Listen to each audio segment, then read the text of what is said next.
Assalamualaikum warahmatullahi wabarakatuh. Alhamdulillahirabbil alamin. Wassalatu wassalamu ala asyrafil anbiya wal mursalin sayyidina wa maulana Muhammadin wa ala alihi wa ashabihi ajmain. La haula wala quwwata illa billahil aliyil azim. Amma ba'd. Para pemirsa MAJT TV yang dimuliakan Allah Subhanahu wa taala. Mari kita bersama-sama berdoa kepada Allah Subhanahu wa taala memasuki bulan Ramadan ini agar bisa mengerjakan dengan sebaik-baiknya. Bulan Ramadan ini agak beda pada bulan Ramadan yang lalu. Bulan Ramadan ini penuh dengan keprihatinan. Tapi justru dengan penuh keprihatinan inilah insya Allah kita justru diuji oleh Allah Subhanahu wa taala keimanan kita. Munculnya pandemi corona menurut hemat kami adalah ujian yang datang dari Allah Subhanahu wa taala. Makhluk yang bernama corona adalah makhluk Allah Subhanahu wa taala yang diturunkan di dunia ini. Untuk apa? Bagi kita adalah dalam rangka untuk meningkatkan keimanan kita. Kita ingat dalam surat Al-Balad bahwa manusia memang suatu saat diciptakan dalam suasana yang bersusah payah. Namun demikian, ada juga manusia yang tidak mengira bahwa apa yang telah diturunkan Allah Subhanahu wa taala itu adalah datang dari Allah Subhanahu wa taala. Padahal semuanya akan datang dari Allah Subhanahu wa taala dan juga akan kembali kepada Allah Subhanahu wa taala. Kalau puasa ini kita jadikan sebagai cara kita untuk meningkatkan kesabaran kita kepada Allah Subhanahu wa taala, justru saat sekarang ini kesabaran yang luar biasa akan kita peroleh manakala kita bisa mensikapi corona ini dengan sebaik-baiknya. Yang pertama, bahwa kalau kita ini menganggap sebagai makhluk Allah, maka kita mohon kepada Allah Subhanahu wa taala. Maka doa kita adalah Allahumma dfa' anal ghala wal bala wal waba. Dan termasuk juga kita supaya dihindarkan dari corona. Kita tidak melawan. Itu adalah makhluk Allah Subhanahu wa taala. Kita mohon kepada Allah Subhanahu wa taala supaya Allah itu mengangkat, meniadakan corona ini. Kita tidak akan melawan makhluknya Allah Subhanahu wa taala. Itu yang pertama.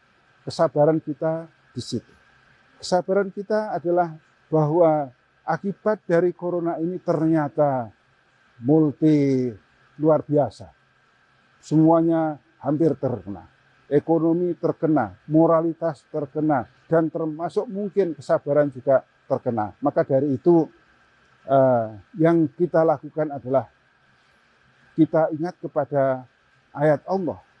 Yang namanya sabar itu berarti kita menerima apa yang datang dari Allah. Tapi sekaligus juga kita mengintrospeksi.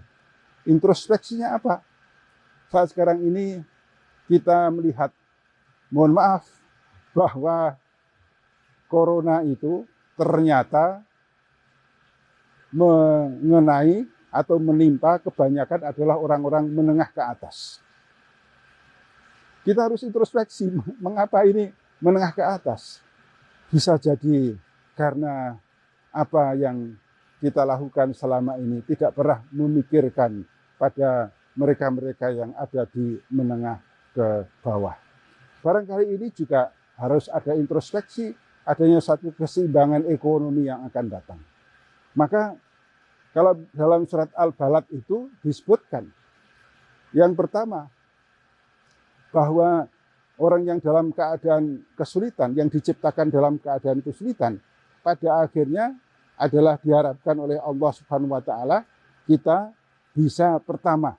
Ya, kalau kita ingin meningkatkan satu derajat yang tinggi, yang pertama adalah fakkur raqabah. Yang kedua adalah au'id amu fi yaumin dzi masghabah. Au yatiman dza makrabah, au miskinan dza makrabah. Kemudian baru summa kana minal ladzina amanu wa tawassaw bis sabri wa tawassaw bil marhamah. Yang kita lakukan adalah kepedulian sosial terlebih dahulu. Yang kita lakukan adalah bagaimana kita menyantuni para yatim, para miskin. Bagaimana kita menciptakan suasana agar semuanya itu bisa mendapatkan kebahagiaan dan kenikmatan. Baru kemudian kita mengatakan semakan minal ladzina amanu wa tawassaw bis sabri wa tawassaw bil marhamah. Kita untuk meningkatkan keimanan kita, kesabaran dan saling kasih sayang. Tetapi yang tercipta, yang kita lakukan adalah kepedulian sosial. Saat sekarang ini, inilah kepedulian sosial kita ditantang. Saat sekarang ini kesabaran menghadapi kepedulian sosial ini juga ditantang. Kesabaran ini sekaligus juga bagaimana kita berintrospeksi kepada Allah Subhanahu wa taala. Introspeksi kepada Allah Subhanahu wa taala yang pertama harus dilakukan adalah istighfar. Kita mengatakan bahwa bulan Ramadan ini adalah bulan maghfirah. Bagaimana kita beristighfar kepada Allah Subhanahu wa taala? Istighfar kalau dalam bahasa Al-Quran ada dua. Bahasa hadis ada dua. Yaitu yang pertama, kita memang mengucapkan astagfirullahaladzim, nuhun ampun kepada Allah Subhanahu wa taala, tetapi sekaligus istighfar itu adalah menyantuni pada mereka-mereka yang berhak. Menyantuni kepada mereka-mereka yang sangat membutuhkan. Itu istighfar kita. Jadi kalau istighfar hanya istighfar saja, bagi orang kaya tidak ada artinya. Bagi orang kaya istighfar itu juga membayar zakat, memberikan infak dan sedekah. Itu istighfar yang sebenarnya. Sehingga dengan demikian maka kalau Rasulullah SAW itu menyebutkan as-sadaqatu taftul bala, itu bagian dari cara kita istighfar yang diterima oleh Allah Subhanahu wa taala, bahwa insya Allah kalau orang bersedekah di musim-musim semacam ini akan diangkat balaknya, akan ditolak balaknya dari Allah Subhanahu wa taala, sehingga kita akan mendapatkan keselamatan. Itulah insya Allah dengan puasa yang demikian justru akan meningkatkan kekuatan kita untuk bersabar dan beristighfar kepada Allah Subhanahu wa taala. Tapi ingat bahwa istighfar tidak hanya membaca astagfirullahaladzim, tidak hanya mohon ampun kepada Allah Subhanahu wa taala, tetapi istighfar yang sebenarnya adalah manakala kita juga bisa menyantuni, bisa berbagi kepada orang lain. Demikian, terima kasih. Wallahul muwaffiq ila aqwamit thoriq. Wassalamualaikum warahmatullahi wabarakatuh.